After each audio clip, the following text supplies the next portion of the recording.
Folks, welcome back to a brand new episode of Trainwreck tonight. We are getting close to 200. We are at 196, joined by MANIAC. I'm your host, Degenerate, and we got a ton of special guests tonight. We got Rebecca Thornburg, we got Joe Licata, and we got Trainwreck Sports Own and two goalie, one mics, Dwayne. So we got a ton to talk about. Super Bowl fallout. You know what Joe Licata is going to be talking about tonight with Tom Brady. And then also Dwayne going to be going off about the Buffalo Sabres and the situation going on in the NHL right now. Show sponsor, Manscaped. Get to manscaped.com for 20% off and free shipping. Promo code Trainwreck. I mean, Maniac, look at this. Look at this beautiful box they sent over to my house.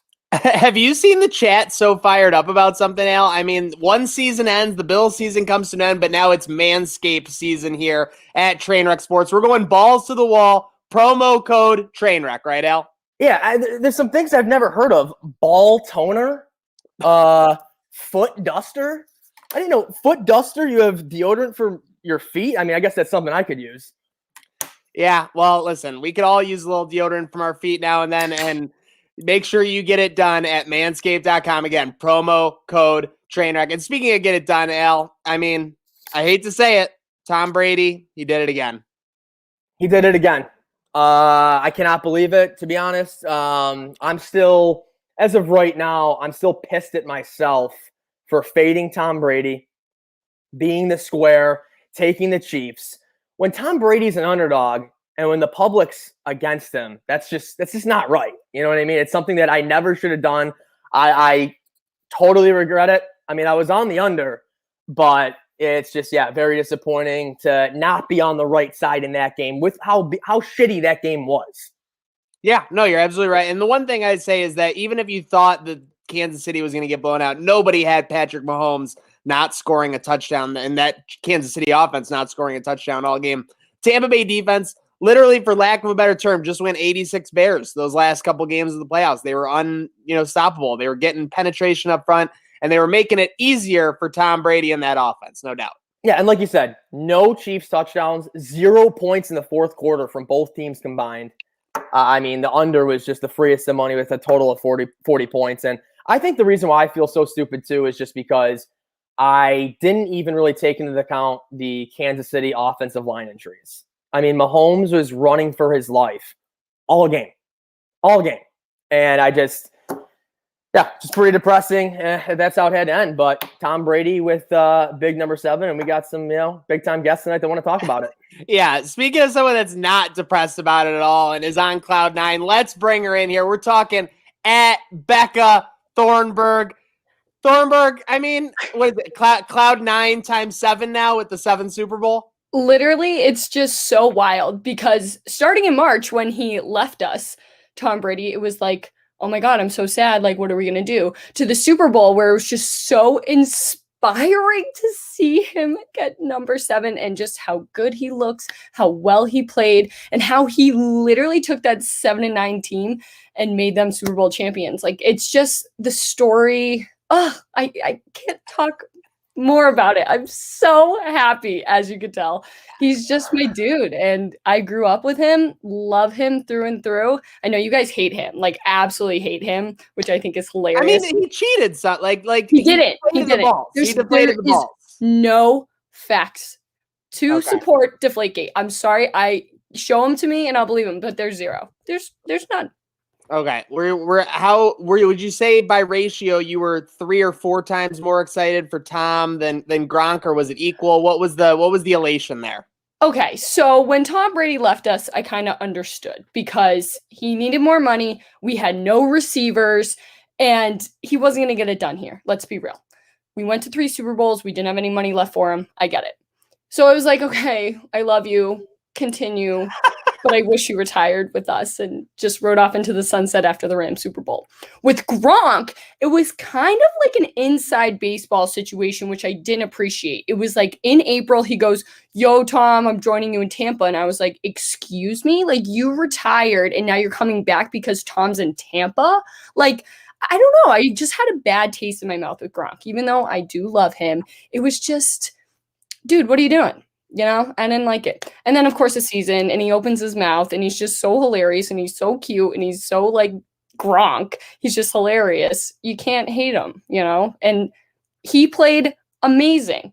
2 touchdowns for the Super Bowl. How can you hate on him? He is the best. What the hell did happen with Gronk in that Super Bowl, Al? Because the Gronk we saw all season long, he was slow as molasses. He had no boost off the line. All of a sudden, I was watching like 2011 Gronk out there. Right? How did we not take Gronk first touchdown? I mean, yeah. When you see him going in untouched, that's a pretty heartbreaking no bet. Oh my God, because I was taking Dawson Knox all year long, and just I've been riding that tight end train, and with him to score 2 touchdowns, and you saw the guys from Tailgate Beers did $100 bet for Gronkowski to score 3 touchdowns would have paid out $10,000. Oh, I didn't see that. Wow. That was heartbreaking. Like, honestly, like they had that 5 minutes into the second quarter with just one more touchdown, 10 G's. 10 G's. Well, being Buffalo guys, are you guys pro Gronk, or are you guys, because I feel like I've heard 2 things with Buffalo fans. Either, yeah, I like Gronk, or absolutely not. Don't like him at The all. biggest anti-blip on Gronk's radar was the Trey White incident, for sure. When he pile drive Trey White's head into the thing, gave Trey White a concussion. It was, I think if Trey White like didn't have like any like things stemming from it, would have been as big a deal. But it's hard for you to say that you support Gronk when Trey White is such a crucial part of the Bills and who they are, because you're basically going against that. I think everything, but if you can eliminate that event, then yeah, I think everyone is basically pro Gronk. But that was pretty huge, Al. And yeah, Maniac, you saw the article on Trainwrecksports.com that our guy Wolf put out. You know, he would welcome Gronk back to Buffalo in open arms. And Becca, there were a lot of haters. A lot of people were commenting on that tweet, on the article, saying, hell no. And there's a lot of hate for Gronk in Buffalo, definitely. Right. And I think it's funny because he's literally from Amherst, and we've done a bunch of stories with him too when I was in Buffalo. But from that play, people are like, nope, done.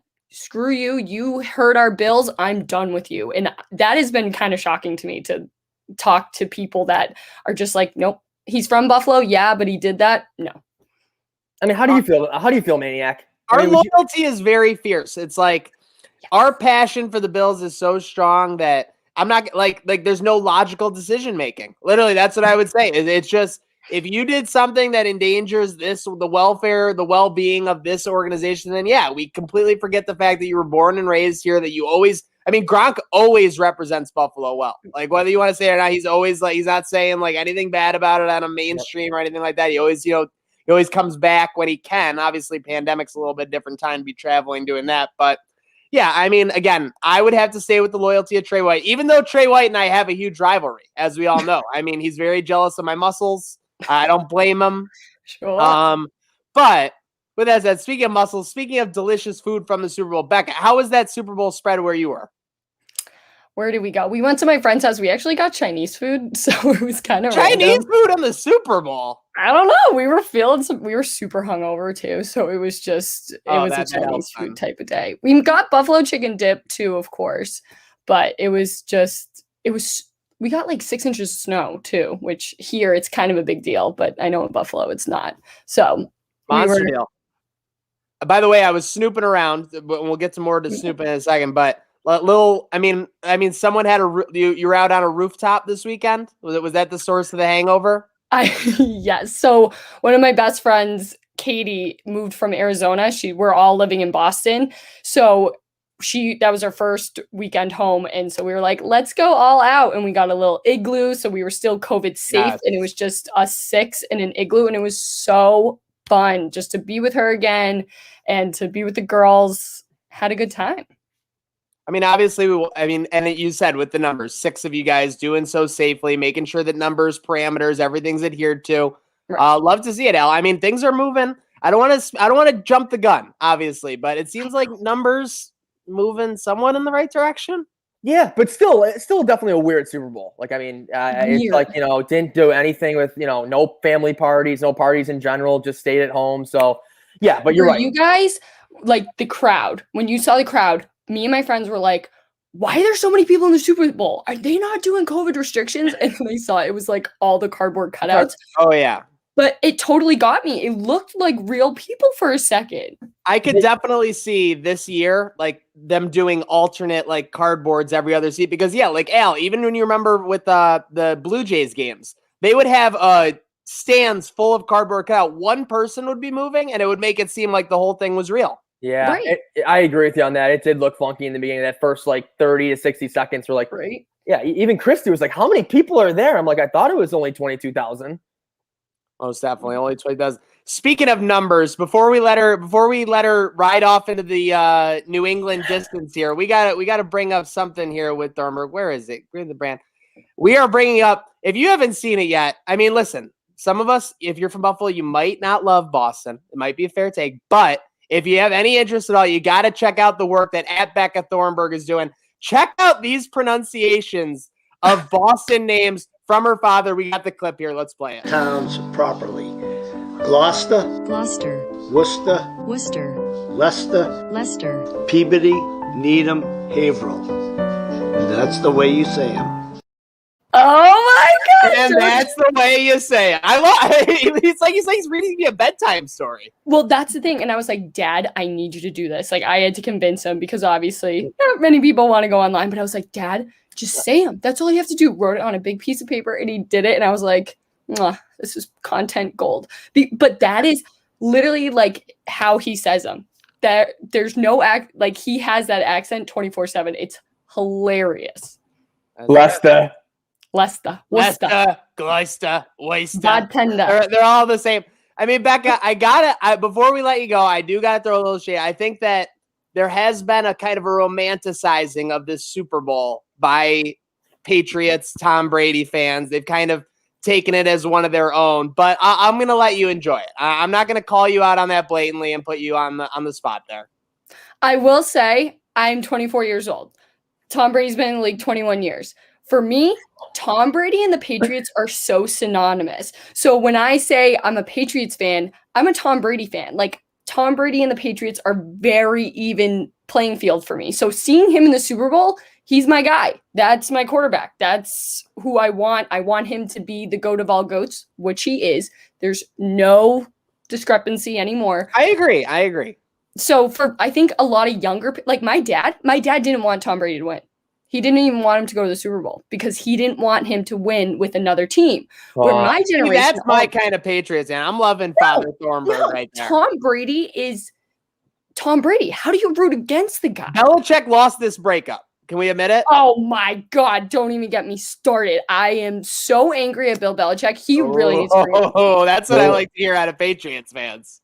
Like, where's our quarterback? Where's Jared Stidham? He barely even played at the end of the season when Cam Newton couldn't do anything. It just, I'm very angry at Bill Belichick. So this season, he better. Wow, one more down year. He could be on the hot seat, Al. Oh, he already is on the hot seat. He already is. He needs to prove it ASAP. Us Patriots fans are very impatient. Can you imagine being like alive for 24 years of your life and having Tom Brady for 21? And that's your team. I would be really worried about the longevity of my fanhood because clearly it's all downhill from here. Oh yeah, 1 year at 7-9.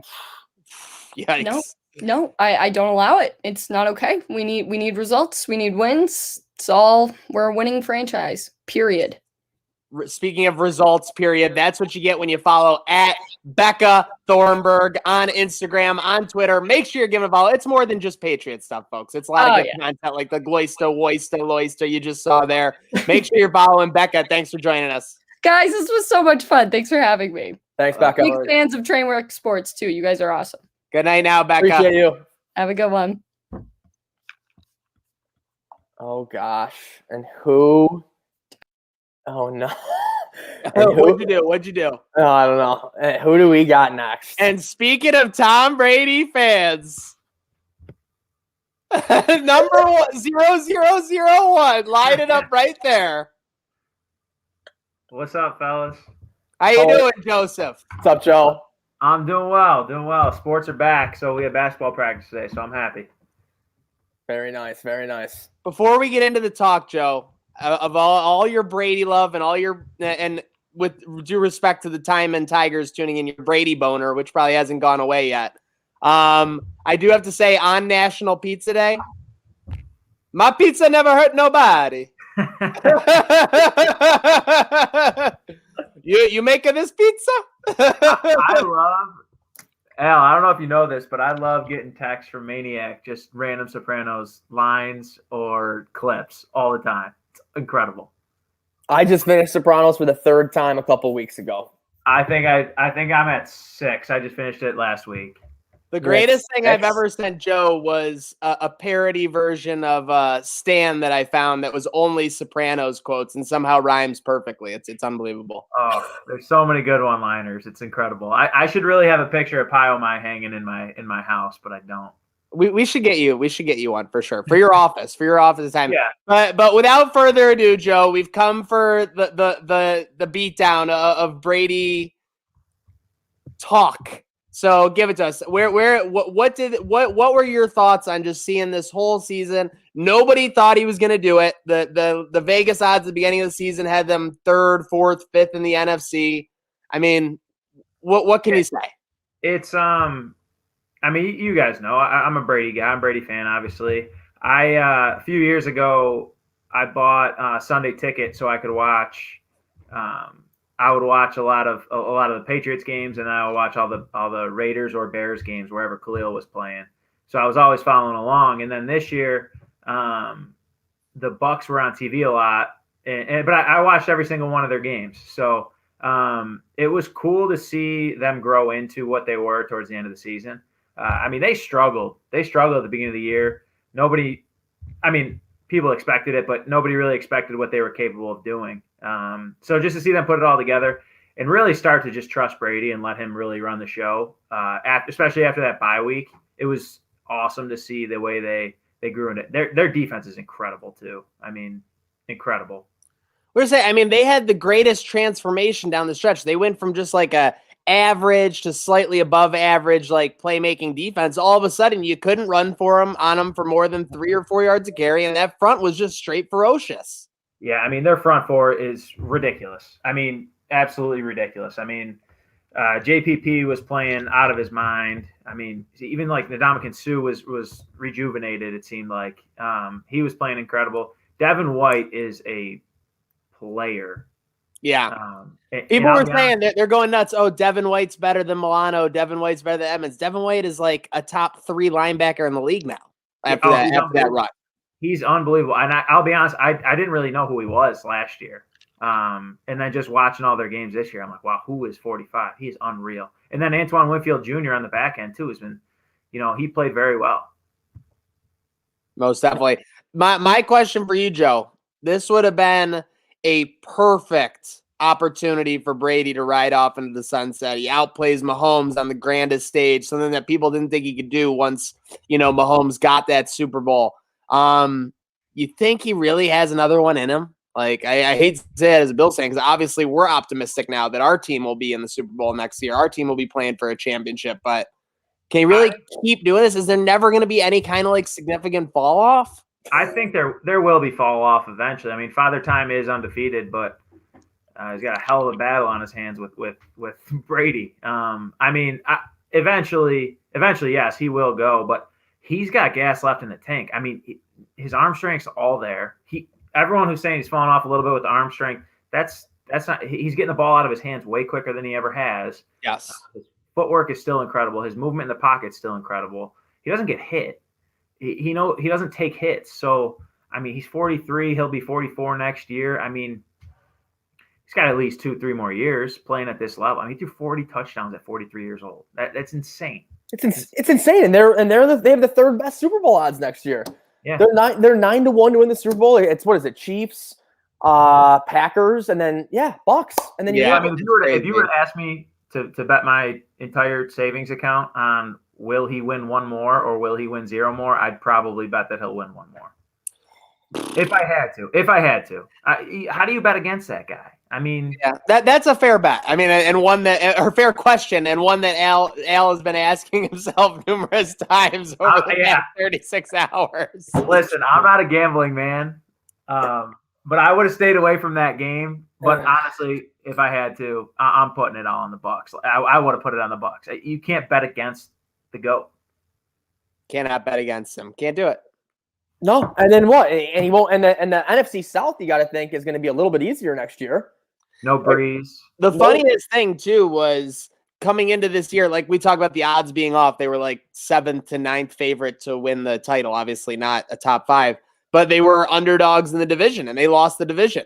Like they won the wild card. I mean, it's just all very befuddling. I will say the one good spin zone for the Bills and really for the rest of the AFC East was that there was always this talk that like the Patriots just dominated a down AFC East, a mediocre AFC East, one that was just never able to put a good team.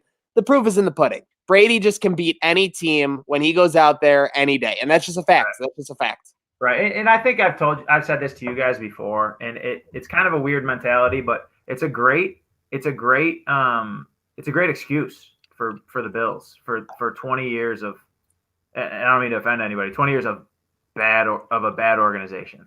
Just yeah.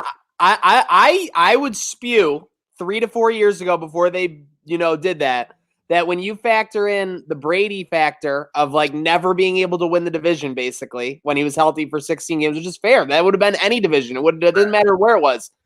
I mean, honestly, the Sabres drought is way worse, not even close. It is, because you can look at the Bills and say, okay, the greatest football player of all time, arguably the greatest athlete. And Belichick, so the greatest head coach or QB combo in history. Right, and they're in your division for 20 years. Yeah, you've got an excuse. You got a built-in excuse. So I like Bills fans hating Brady. I understand it, but it's also just a little weird to me. It's a crazy obsession. So Joe, I've definitely flipped on that. Like I definitely was like, a few years ago, huge anti-patriot, Brady, all that. Right. I've grown to now start to respect the guy. I mean, dude, his social media videos, are you kidding me? Like the post-game video of him and Gronk when they're going back, even the ones before, like they're just phenomenal. Like who runs his social media thing? Is it a bunch of I think he's actually relatively funny on his own. And I think that he feels like he can let loose now. I mean, he's doing all these social media things. He's doing all these media things, like the stuff of him sitting with Gronk outside and they're giggling and talking about stupid stuff. Like when they were calling each other babe, that was very relatable. He would never have done that, 5-10 years ago when he was in New England. He just never would have done that. So I feel like he's let himself go a little bit. Bruce Arians is that kind of head coach. I mean, he lets guys be themselves, and that's just who he is. So I think it's been awesome and really fun to really gain an insight into him. But I will say, for as awesome and like funny and great as he is, he's a psychopath. Like he's a psychopath competitive person. And you saw that on the Super Bowl when he wouldn't shut his mouth at Honey Badger. It's like Jordan. Yeah. That's all I needed. He is Jordan. That would have literally been the clip right there. When Tyrann Mathieu got his way, that was all he needed. That's it. You're right. He's Jordan, but nicer to his teammates. Yes. Oh man, what was that one? I forgot that one Chicago Bull who on '97 who Michael Jordan just killed. Who was it again? 24. Who was that? No. Oh, he just killed him. He's like, make that free throw, ho. I'm sorry, Manscaped. Sorry. Before we go on, I'm in Kansas City and I'm seeing Joe Licata doing his work on social media, trying to get high school sports back in the game. And then I refresh my Twitter feed 2 hours later. High school sports are back in the game. How the hell did that happen, Joe? I made a phone call. No, I called Tony Soprano. He took care of it.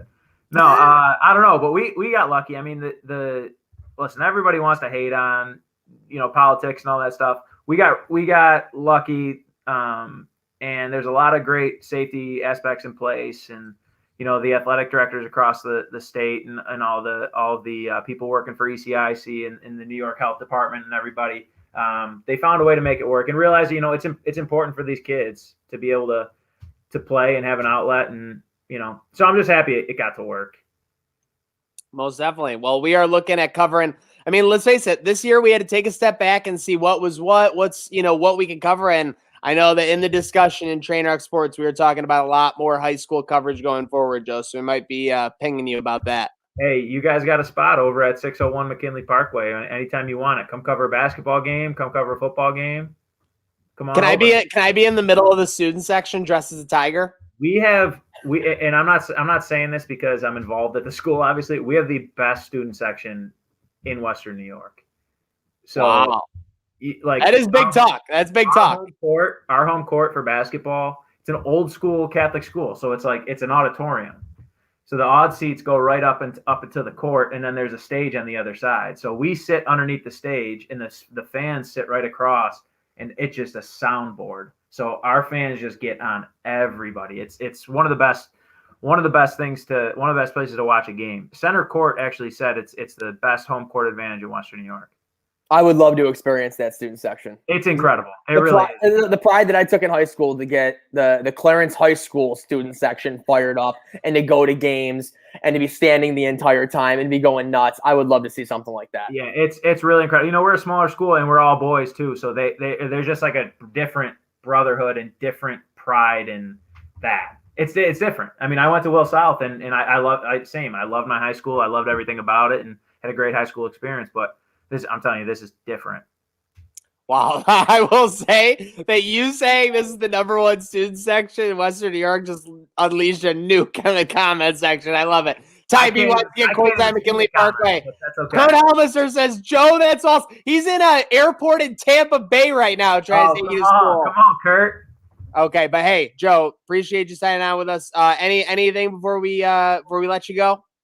No, I appreciate you guys having me on, and we'll get you guys out the time and whenever we're able to. Love it. That sounds great, Joe. Thank you. The ultimate Elmo's ambassador. Keep an eye out for that review in season 3. It's coming. There you go. Love it. Love it. Let's go. Thanks, Joe. Appreciate you. You guys. That's that. I mean, Al, it's another Brady championship. It's another one for us to digest. I mean. And real quick, back to the student section talk. I'm sure, I mean, we were at Clarence a couple years apart. Were you at the game where Gronkowski was playing for North? No. Oh, my God. It was nuts. Yeah, I can imagine. That team was freaking loaded. Yeah. I mean, not even just Gronk. I think they had the Barth twins. They're like was Gronk dunking? I can't remember. He definitely was. But I don't know if he dunked at Clarence. Dude, all I know, like Zim obviously said like Gronk could just like beat him in a home run derby, which is like just ridiculous. Like, yeah, I mean, Zim's one of the best home run hitters in college in Brockport history. Yeah, I mean, he was just. I mean, I remember going to that game and he was just such a freak athlete. So we've gone from Brady getting another Super Bowl, Gronk getting to the Super Bowl. We're a little upset about that. We're going to talk some streaker talk on the other side of this because we still have to talk about this streaker and this bet and all this talk. Okay. But one thing that there's no wagering on, one thing that there's no betting against, the NHL has bungled this Sabres situation in a multitude of ways. And we're bringing on a guy who, when the Sabres do it to themselves, he's not happy. When someone else does it to the Sabres, you can imagine how he is. Bring him in right now. It's Wrestle Dwayne. Dwayne, the floor is yours, buddy. The floor is mine. Well, no, look at that shirt. Yeah, listen, I threw on the Manscaped shirt. I know about the big deal.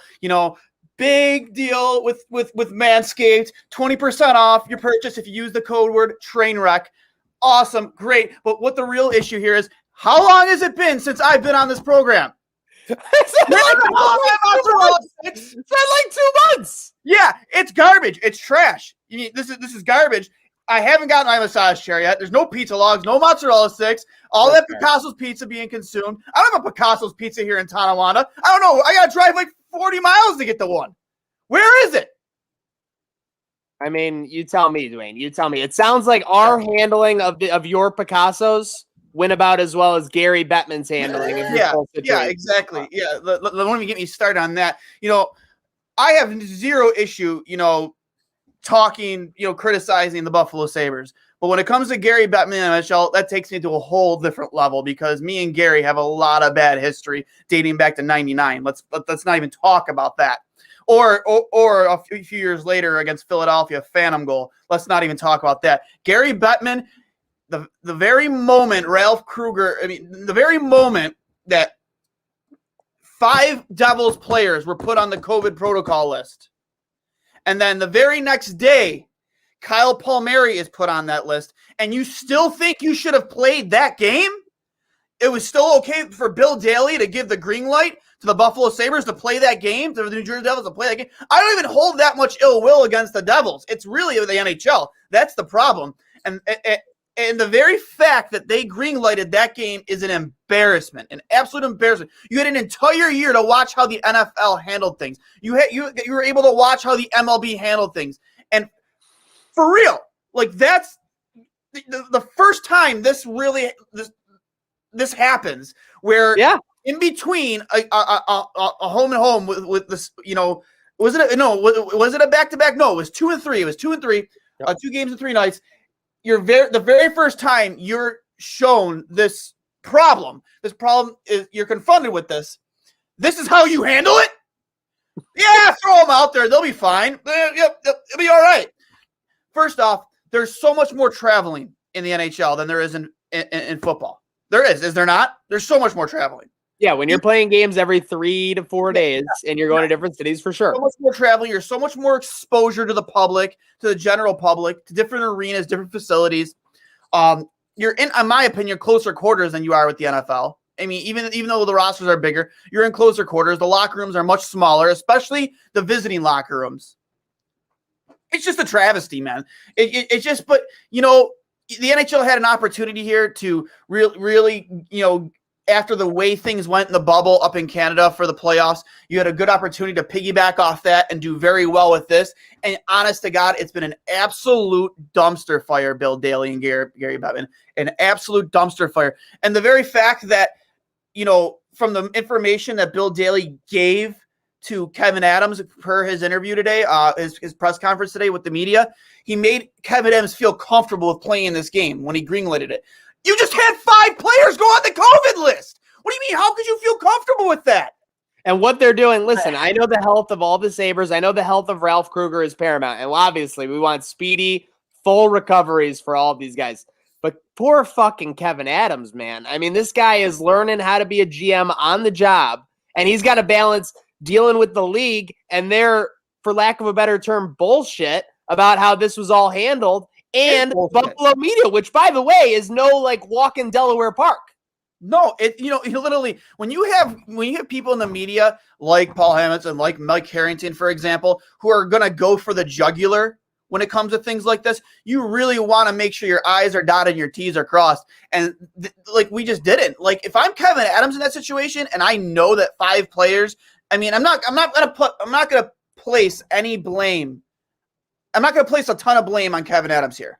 But if I'm Terry Pegula, if I'm Kim Pegula, if I'm Kevin Adams, I am telling the NHL, we don't want to play this game. You just had 5 players go on that COVID list. Absolutely not, until you give us the information that makes us feel comfortable that it's okay to play this game. And furthermore, now 2 more games have been postponed, and I believe our next I believe maybe Katz, I see him in the chat there, can confirm. I believe our next game is against the Islanders. Yep. Personally, it's supposed to be next Monday, but who the hell knows at this point? They had 15 total skaters on the ice today. That's a joke. And it's funny, but it's not funny. Even with all of these players on the COVID list, Jeff Skinner still can't get in the friggin' top 6 on a 3-line practice. In a 3-line practice, he still can't get in the top 6. It's unbelievable. Dude, we were just talking about that today in the family group chat, looking at those lines. Olsen, Eichel, Thompson, Sheehan, Stahl, Reinhart, Skinner, Eakin, Okposo. You can't make that shit up. You can't. This whole Skinner storyline has been an absolute disaster from the get. It's just it's mind blowing that a guy who's paid to score goals, Jack Eichel got this guy paid $9 million. An absolute truth. Without Jack Eichel, he does not get the contract he got. And the first thing we do last season is to take him off Jack Eichel's line. Okay, you had him on the second line. You're trying to spread out depth. I get that. And now this thing on the 4th line, it makes no sense. It still can't crack the top 6. We're throwing Tage Thompson back out there because he's done so much. He's been a practice hero. Why not? Tage Thompson might as well be out there with a canoe paddle. I'm concerned. I've never seen more stick handling around nobody in my life during games. The guy literally overhandles the puck so much and gives it away almost every single time. He's a practice hero. Honest to God, he's playing himself out of the NHL again. And I don't even understand. Like Casey Middlestep be right back at the taxi squad once everybody's healthy and ready to play again. But with that being said, man, it's a travesty. It's a disappointment. It's an embarrassment from the league standpoint. It's and all these new rules, remove the glass to increase airflow, like virtual meetings. Like, yeah, that's the answer. That's the answer to this. Or just maybe get stricter. The NHL's response to the whole Washington Capitals thing, players commiserating in the hotel lobby outside of designated areas, in the hotel, 4-game suspension, fine, $100,000 fine. That's the way you're supposed to do it. That's how you lay the hammer down and let these players know this is not going to be tolerated. It's not going to be tolerated. Like, not this year, not a condensed season, not with the current situation of the world. No way. Absolutely not. Going back to what you said, Dwayne, NFL is once a week. So that is a little bit easier to kind of just retreat to your home, and then you're just going to the facility every day. I mean, you look at NBA, MLB, and NHL. Al, I mean, MLB was a huge issue that first month when, the Cardinals had 3 weeks of games canceled there because people were going to hotels back where the Marlins were on their 19th pitcher, all that stuff. The NBA had a bubble, so they got it done. Now without the bubble, it's a little bit tougher. But basically, we've seen that any league without a bubble or super strict policies has run into issues. So it's very surprising to me that Bettman just wasn't a little bit more strict off the jump here. Yeah, and Dwayne, when it comes to the NHL, how many teams now have been impacted? I mean, well, if you give me a moment here, I'll pull it up right now. Just it's definitely getting. It doesn't seem like it's trending in the right direction. It seems like it's getting right now. Per Greg Wyshynski from ESPN, friend of the program, 2 goalies, 1 mic. We got teams: Buffalo, obviously, Dylan Cousins, Rasmus Dahlin, Taylor Hall, Curtis Lazar, Jake McCabe, Casey Middlestat, Brandon Montour, Tobias Reeder, Toby Reeder, Rasmus Ristolainen. Half the friggin' team. And I'm worried for, Al? Bum, bum, bum, bum, bum. Curtis, let's make sure this guy is okay. Because, I mean, geez. Yeah. To go -4. Dwayne, yeah, what? 5 to 6 teams now in kind of a holding pattern? There's no way they're getting 56 games. It's not even a chance. It's not even a chance. No. Here's the thing. And they have refs, and from what I've read, referees are crossing divisional lines from game to game. That's ridiculous. No sense. So stupid. That's ridiculous. Why not keep the same referees in the same divisions, in the same geographical area? Or just try and localize your NHL refs and say, hey, these are the 4 teams you're exclusively covering. These are the 4 teams you're exclusively covering. And here are your COVID protocols. Here's the rules you're supposed to abide by. I get it. A lot of these kids on a lot of these teams, you have kids in the team. It's going to be tough to it's a tough ask sometimes to ask 19, 20-year-old kids to grow up that quickly. But when you're getting paid the type of money you are, you better grow up really quickly. You better man up and you better start following these rules if you expect a full season to get played. And wait, real quick, correct me if I'm wrong. Are there any issues with Canadian teams? None. So that hockey has been outstanding to watch. Granted, and it sucks because you see Austin Matthews lighting up that weak-ass Canadian division, really running down Vancouver every time they play them. And, we got to sit here and just literally at a standstill. The big, it sucks enough that we can't play Toronto this year because, the rivalry, Eichel, Matthews, I really thought it was going to bring the QEW rivalry back to life again. We don't get that this year. And now we're sitting here at a standstill. I got to sit here and watch Austin Matthews lighting up this weak-ass Canadian division. It sucks. It's absolutely terrible. The only positive I think that could come out of this is the fact that now you have a fully healthy Reinhart, and I really don't believe Jack Eichel is fully healthy to start the season. Mm-hmm. So, this gave him 2 weeks to really be at 100%, and maybe we see a whole different Jack Eichel coming out of here, even though he was leading the team in points anyway, not at 100%. And Dude, wait, go ahead, Al. No, go ahead, because I got another topic. No, I'm literally just gonna wrap on the Sabres thing. I think all the factors go honestly in their favor, except for the fact that they've been, obviously exposed to COVID. I'm not gonna try and spin that as some kind of positive, obviously. But let's say they get a full recovery. They still have the nobody believes in us angle. They don't have to worry about the KeyBank library emptying after one bad game. And yeah, they have a chip on their shoulder that, for lack of a better term, the league screwed them over. The league screwed them over now, and now they're playing against the league. here's my one of my last points is it is an absolute competitive disadvantage for Buffalo to play any team for the first 2 games, any team but New Jersey, because you have all these teams that have been playing consistently for the last 2 weeks, have been practicing together, have been having team meetings together. You have your head coach. It's an extreme competitive disadvantage for both of these teams to play any other teams but each other. And of course, the NHL, muffs that punt too. It's a joke. Such a good point. Didn't even think about that. Competitive disadvantage. Coming from somebody who's played hockey his entire life, has coached it, you're not going to come out guns a-blazing. You're not going to come out the same team come Monday if that is the first game. Unless we deal with another postponement, you're not going to be the same team as if you've been playing 2 weeks, 2 weeks straight. It's a complete competitive disadvantage.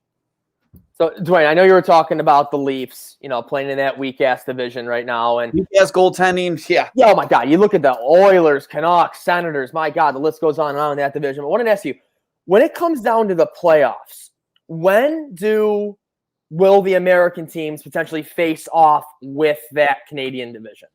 Like, is it like the conference finals? Like, when does that happen? I think it's after the first round. I could be mistaken. I think it would I think they're trying to get through the first round, and that's another question too. I'm not too familiar. Will the playoffs be played exclusively in Canada again? Will they come down here? I don't know the answers to that, but I believe you would start to get, because there's only 7 teams up in Canada. Yeah, that's true. It's only 7. Like you would think after the first round they would have to come down here, or we're going up there. Okay. Okay.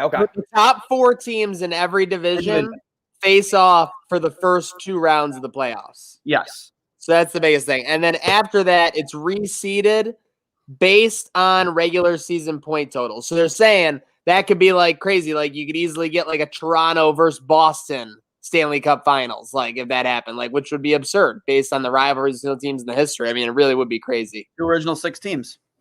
Wow. Yeah, it'd be crazy. So, Dwayne, when it comes to I wanted to ask you this too. When it comes to the Stanley Cup, do you have any pre-Stanley Cup final predictions that you like right now? Any 2-3 teams that you're really liking how they've started to play this so far this season? I love the Avalanche. They're definitely a favorite. I mean, how can you bet against Tampa?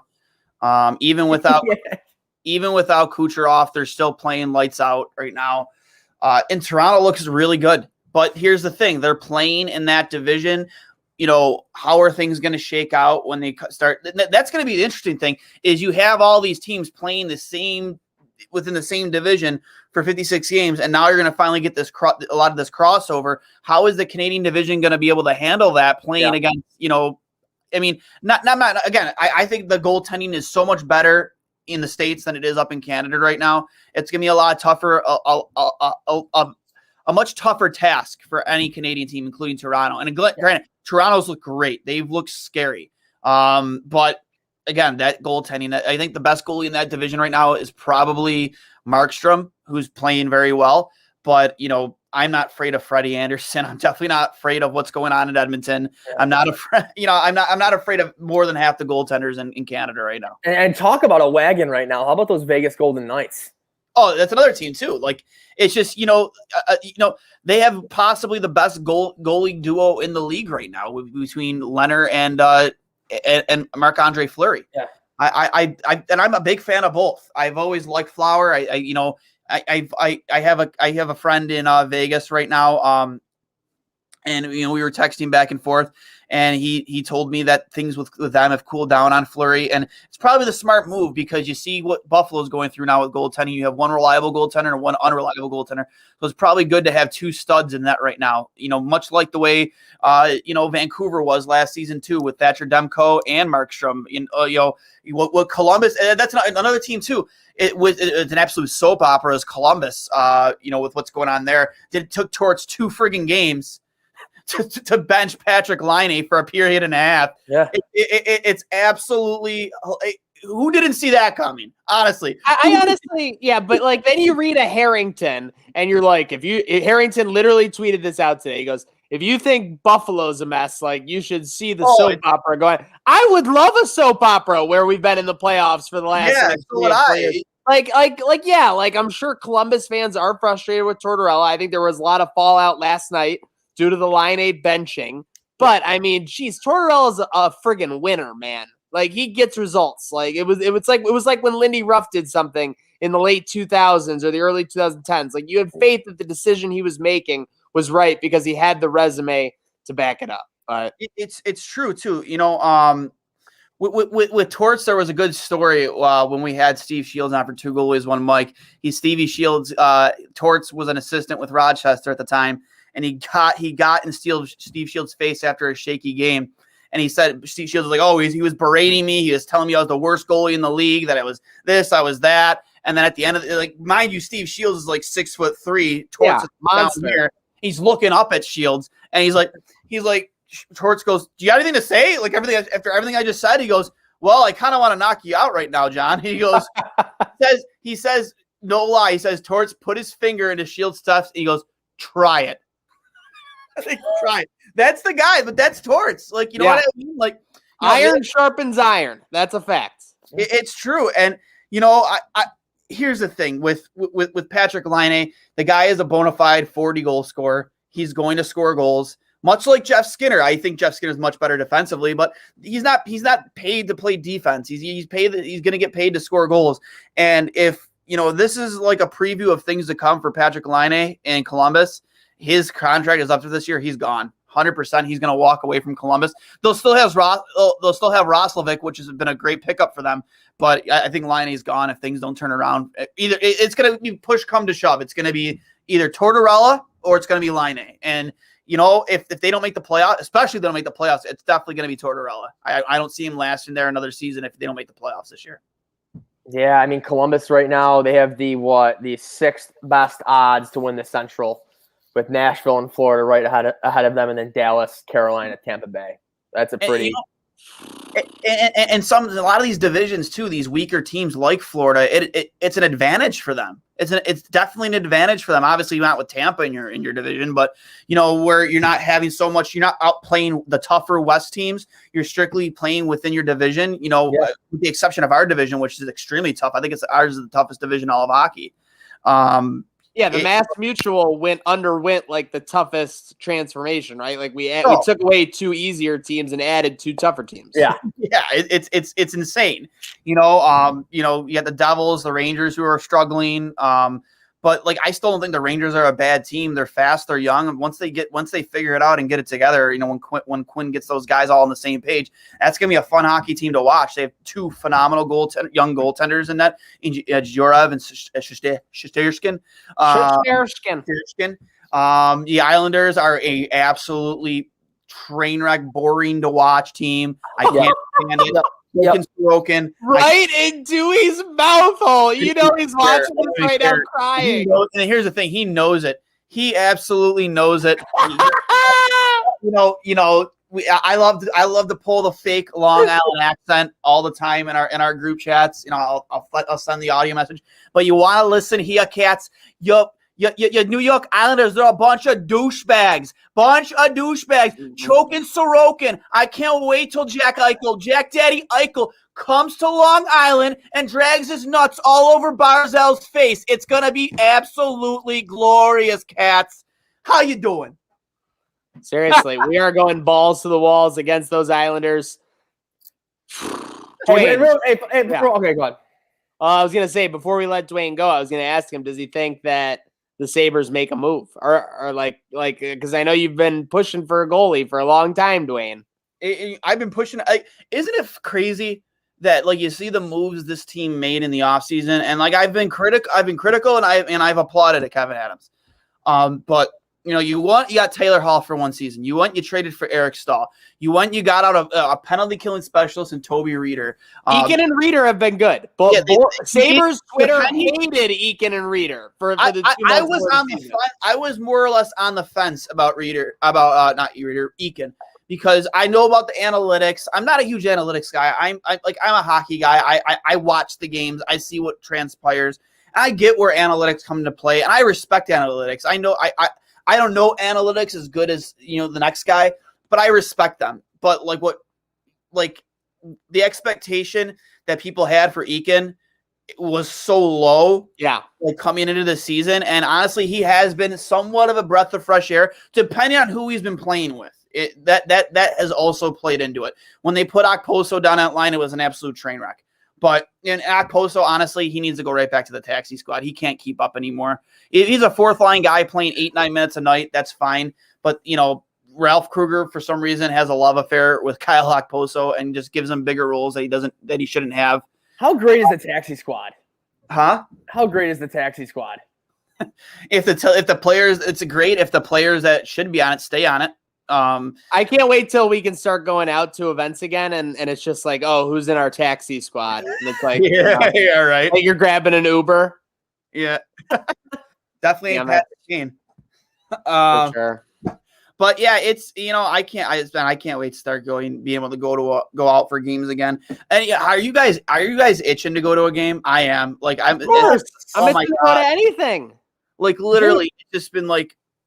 I'm hearing the Washington Square is back. New ownership. I mean, the things I would do to go to the Square at 5:30, 6 o'clock on a Tuesday night and walk down to the game. I would love to do that, but realistically, that's not happening. I am absolutely ready to do a pregame show from the plaza in a blizzard right now. That's how much badly I just want to get as close to the arena as possible. I don't even care. It's just it's I miss it so much. We're not going to games this year, right? No chance. No. I'm guessing. Probably. I mean, the only hope would be if somehow the NHL keeps getting delayed because they are already talking about doing games in May. Like if somehow they get to June or July, like maybe there's potential there, I'd say. Yeah, and again, it depends on what teams are in the playoffs and where the games are being played too. I think if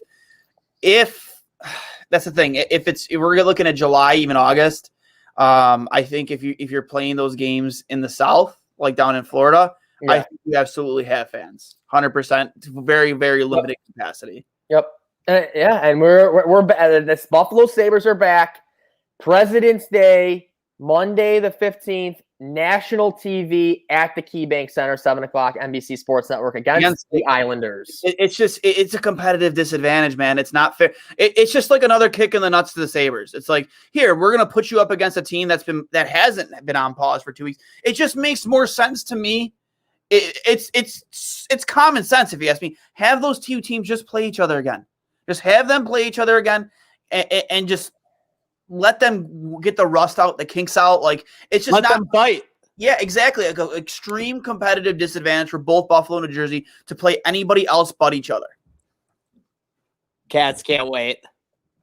Yeah, the Islanders, they got a wacky schedule. I mean, they're playing. They played last night. They don't play till Thursday, and they played the Rangers last night.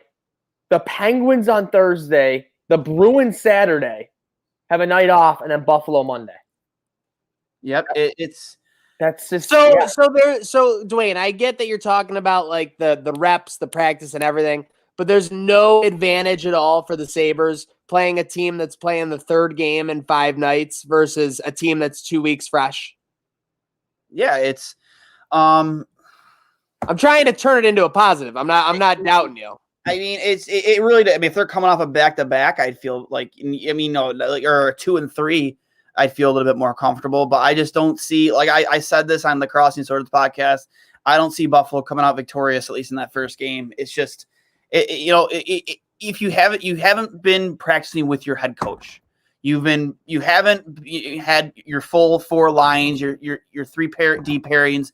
It's just You just can't take 2 to 3. It's going to be almost 3 weeks, right? It's going to be almost 3 weeks. Yeah. If everything goes according to plan right now and they stay to the same schedule, it's going to be almost 3 weeks since they've played. And like, you just can't just get that chemistry back just like that. You need a few practices and like you need time to gel together again. And it's not to mention some of these guys who have been sick. I'm assuming it's just not like,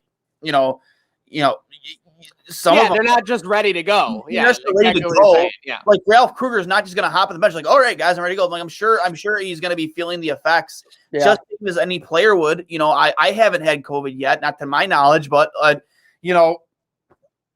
I'd imagine that if I got COVID and then less than a week later was asked to go out and play in a National League, a men's league game, let alone a National Hockey League game, like I would be feeling the effects. My body would not be 100%. No, I agree. That's going to be a tough road ahead. I mean, they got to do. It looks like 5 games in a week coming off COVID. So that's going to be a grind. We'll know right away. Yeah, it's going to be. And here's the thing. This is probably the best team Buffalo's had in a while. You know, even though there's a lot to complain about, Jeff Skinner being at the top of the list, goaltending being second to that, or they're interchangeable. This has been probably the best team we've had in a while. And I just hope that, you know, there are more moves to come, that we go get a goaltender. I know there was a lot of rumors and, floating around that Buffalo was in talks without teams out west to acquire a goaltender. Me personally, I'd be on the phone with Columbus trying to figure out what it would take to get Korpisalo out of Columbus, because that guy is an absolute stud. I love his style as a goalie. He's probably my favorite goalie to watch right now. He was available. He was allegedly made available for trade before the season started. Darcy Kemper out of Arizona, another one of my favorites to watch. The guy is huge. He's athletic.